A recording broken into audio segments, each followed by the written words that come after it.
Hey there, YouTube. Welcome back to the channel. So still playing around with formats and ways of doing this. So today I'm using the iPhone again, and probably I'll play around with using this and switching over between one camera and another. But anyway, let's do a pickup video here. Like I said, it hasn't been weekly in a while because it's kind of inconsistent when it comes in. But I did get a package in from Ship My Cards this week with one other piece of mail as well in it, including one card that I'll spend a couple of minutes talking about since it's a little bit of a longer story. So start off with the glorious holographic sticker. All right, so let's get into it. I've got a couple different cards in a few categories, and then the last card will be an update to the Medano count. It's one more from last week, and then we'll get into a little bit of story time with the card itself. First one, adding another card to the AEW kind of side of the collection.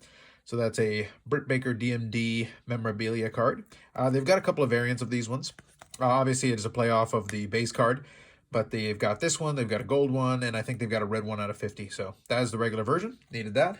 Picked that up as part of a lot.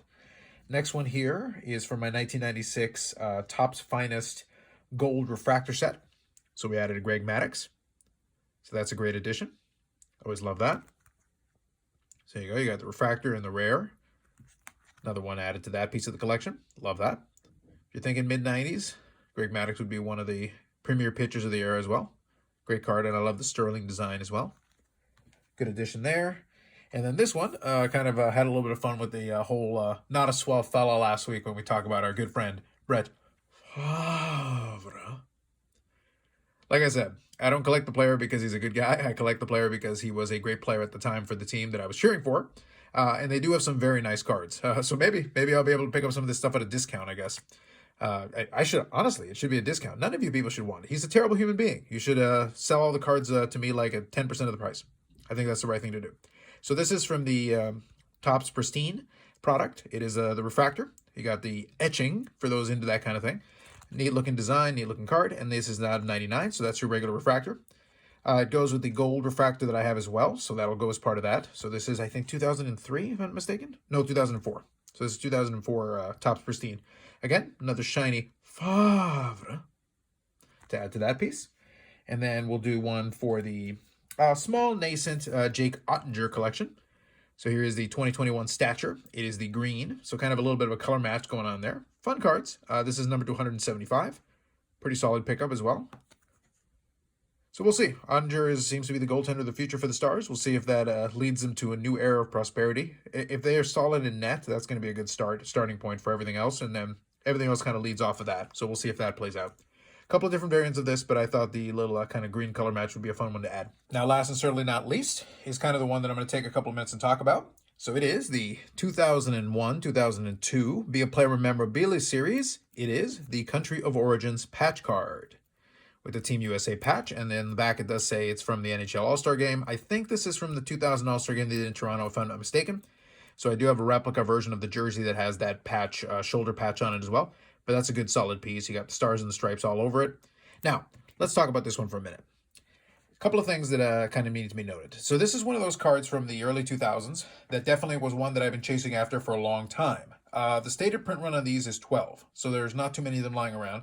I have had the chance. I think I've been a contender at least to try to get my hands on at least 4 or 5 of them. So basically about a third of the print run I've at least taken a shot at, maybe even half the print run if I'm forgetting one.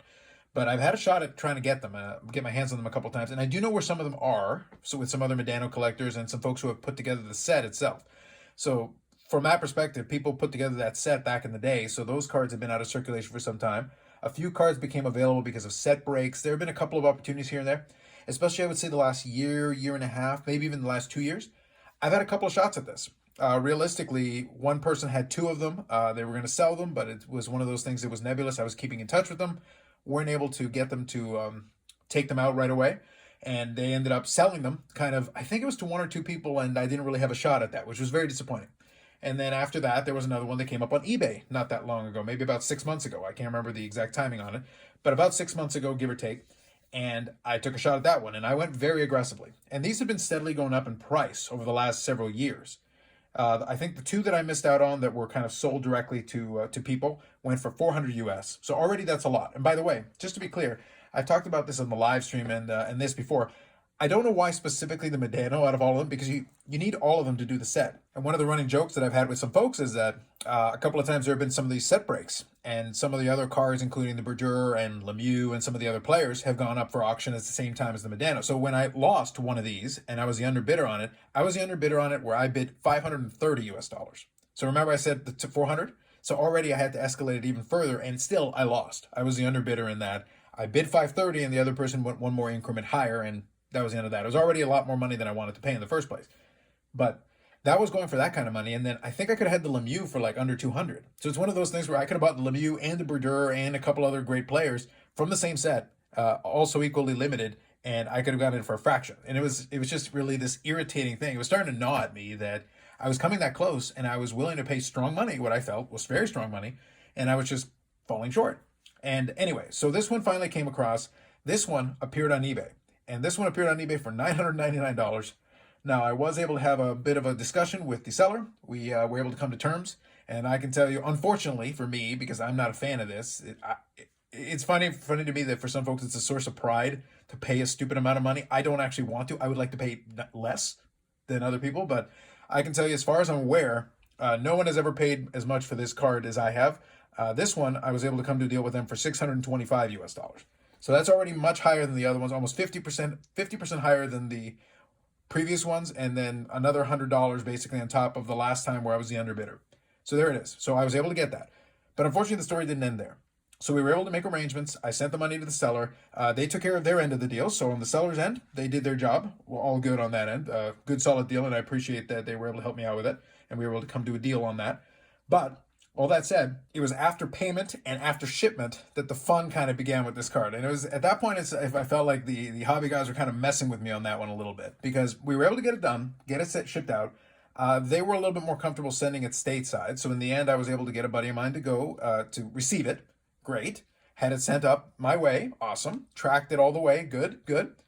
Turned out the unit number was not on the envelope. And Canada Post apparently is particularly militant about that. To the point that they were stupidly militant, I'll be perfectly honest with you, because I actually called them. And as soon as I saw that it was kind of stuck in tracking there, I said, hey, what's the problem with it? They said there's kind of an address issue. I was actually able to talk to some people there on the line, and they were sympathetic, and they were at least somewhat helpful. And I actually tried to get them to connect me with somebody that could actually address the package directly, because I didn't know what the issue was at that moment. But at the same time, unfortunately, even though I had a ticket open with them and I was talking to them, I said, guys, it's actually my package. I have the tracking number. I have the information. I can confirm it's me. Just as long as the address is close enough, trust me, I can confirm it's me. But in the end, we weren't able to do that. And within a couple of days, they hit return to sender and sent it back over that way. So one more time, I had to wait for it to arrive back, confirm it got there. And then I had it sent over to Ship My Cards just to get it over with. Sent it to Ship My Cards, had it sent back to me. And then finally it came in the mail today with my FedEx and some of the other cards that I showed you here. These other ones here, these actually came as part of the same Ship My Cards order. So I picked up a 4-card shipment to get this card in hand. I could have grabbed some more cards, but I wanted to make sure I had it in as soon as possible, because honestly, this had been going on long enough. I wanted to get the damn card in my collection. So that's why I wanted to take a little bit of time and kind of explain that sometimes you chase after. So I've been chasing after this one for 21 years. That I've been waiting for this card to get in the collection. This is one of the ones from the early 2000s that I still kind of needed for that section of the collection. As I've said before, I'm very satisfied with the collection as it is. I do still have goals and things that I want to do, but stuff like this or like centerpiece cards that I've been kind of chasing after over these years, I'm running out of those. I still have some left over, but in all honesty, if I didn't add any more cards to it and I was able to just get those handful of them, I would consider the collection already solid and pretty complete from my perspective.